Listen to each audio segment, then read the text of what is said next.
Hey guys, so I just got back from Mlowe 2 days ago and I wanted to tell you all about my experience there. It was really great, so I just wanted to tell you about it. Well, my mom and I got a shared taxi to Mzuzu, and then from there we bought some groceries for the family that we were going to visit. Her in-laws, actually her uncle's wife, so it is really an in-law, and his son, who is a cousin of hers, who is my uncle, and we went to go and see them. So we bought them stuff so that they could feed us for the rest of the week, because sometimes it's really rude when you come empty-handed to places, especially in Malawi. I'm sure that's like a thing everywhere actually, like I'm sure that is a norm that you bring something to where you're going. I decided to shoot my video at Soul Rebel because it's just much better lighting, and I mean I haven't turned that much from my experience, but my room's light is like really dark. So we got this really cranky looking minibus. In South Africa we call it a taxi, and it was really full, and then the driver wanted to pack it up with more people just as we were about to leave, and then the lady came in and filled her kids. There were like kids with her, 2 kids, and they filled their stuff in the car and they couldn't fit inside. So after sitting for about 2 minutes they decided to leave, and then we decided to go all the way to Mlowe. Before we even got to Pwezi, when we were going out of Mzuzu, the driver was fined 20,000 kwacha, that is, for overloading his car, and then his brakes started failing, and before we even got to Pwezi, which was the first stop out of Mzuzu, the car broke down and the brakes completely failed. Then he got a mechanic to fix the car, and then he said that he couldn't carry on driving anymore and that we had to take alternative transport. Some people went in like cars that stopped, and some of the other people went in trucks, and then eventually a truck stopped. We were waiting for an hour and a half, and then eventually a truck stopped by the place, and it was like the side of the road in like this village like area, not even a village, it was just on the side of the road where their houses. And then we got into a truck, and then the truck went all the way to Mlowe. It was like such a long drive. I was like so tired, and the bumps were crazy. Like these roads are so hectic. It was just madness. And then we got to a place named Chiweta, which is about an hour to 30 minutes to an hour just outside of Mlowe. And then we got a bike. One of the passengers on the truck who was with us from Mzuzu was actually a biker.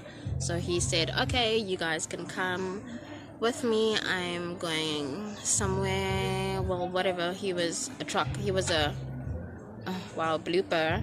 He was a bike rider. So he rode us all the way to our house, in the house that we would be staying at in Mlowe, and we got there at 10:30 at night.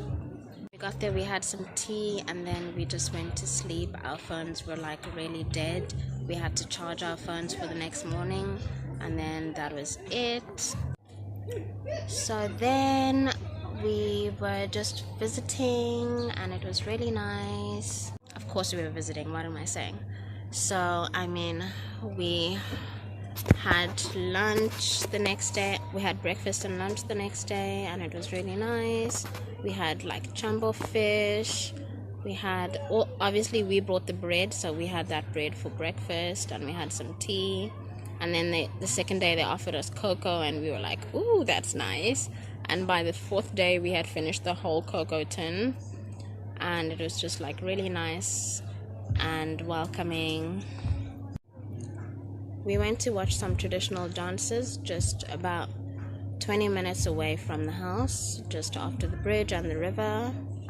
I'll show you the dances. They are as follows. Some of them are portrait, which shouldn't be a problem if you just enjoy them.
on our way back to my aunt's house. We just watched some traditional dances. It was a lot of fun.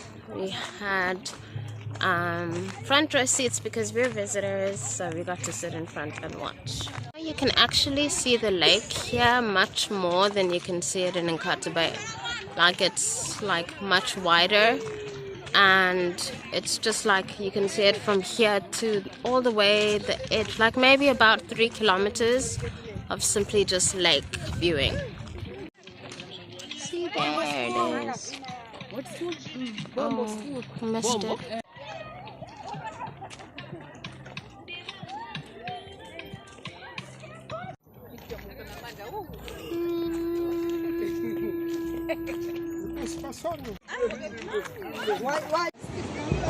This is the river, Mlowe River, looking good.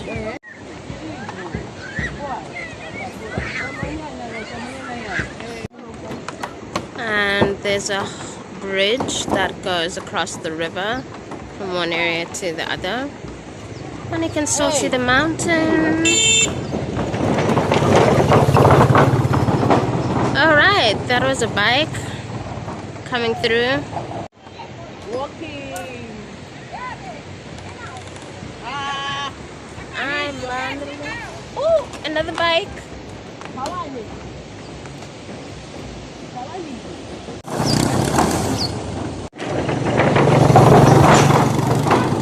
Another bike. Then I went with my mom to see the lake. My mom and my aunt, she took us there, and we went to see the beach and the shops around it. And then the day after that, I went to see my cousin, and we went to another lake, completely different lake. And we went completely different area, but same lake, obviously. It's Lake Malawi. It's massive. It's the 3rd largest lake in Africa. So, I mean, you can imagine how big it is. And then eventually we were about to say goodbye, so we met up with my mom's other cousin, and then she made us lunch. She was like, no guys, stay over for lunch, and we had lunch at her house, and it was really nice. Baby pigs. Oh my god, they're so cute. Look at the baby pigs. I met my great-grandmother, who is actually a great-grand aunt of mine, which is really nice because, you know, old people, they're lovely and they always have these long stories, and they're always just beautiful people, and they're always just making the best of what's left of their lives. This is a pretty blossom tree that is like a few houses from my house. Out the way. Bike. Beautiful.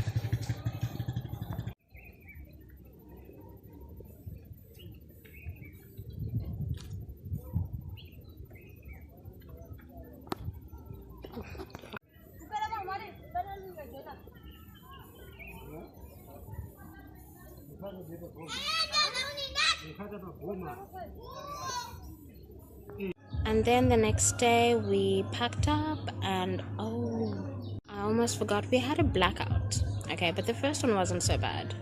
Then the second day that there was a blackout, the electricity did not come back at the house that we were staying at, so we couldn't charge our phones. We had to charge our phones at the neighbor's house. And then the second day of that loss of electricity, because it was a weekend, they couldn't do anything about it until Monday, and we were leaving on Monday. So on the Sunday, I went to charge my phone at my cousin's house, which was like a 15-minute walk. She got a charging cable from her neighbor and then charged my phone with a laptop. And then after that, we used her dad's Techno charging power bank. So I was lucky to charge my phone to 99% for the next day, and then I was lucky enough to have battery life for taking the video and the footage and the pictures of the Ilala and the journey that we took from Mlowe to Nkata Bay. You can see that video. I also posted it, or will post it. I hope you liked my video. If you like my content, you can always subscribe to it so you can see it often, and you can like my video if you enjoyed it, and just send this to your friends and say, hey guys, we should go to Malawi. Hey, there's like such nice things that are happening.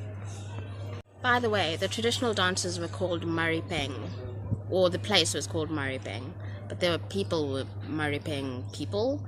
They do traditional dances and they travel from Osisia. They go to different venues, they go to different cities, towns, villages, and they collect money, and obviously they collect that for their livelihood and for just spending on themselves, I guess, money.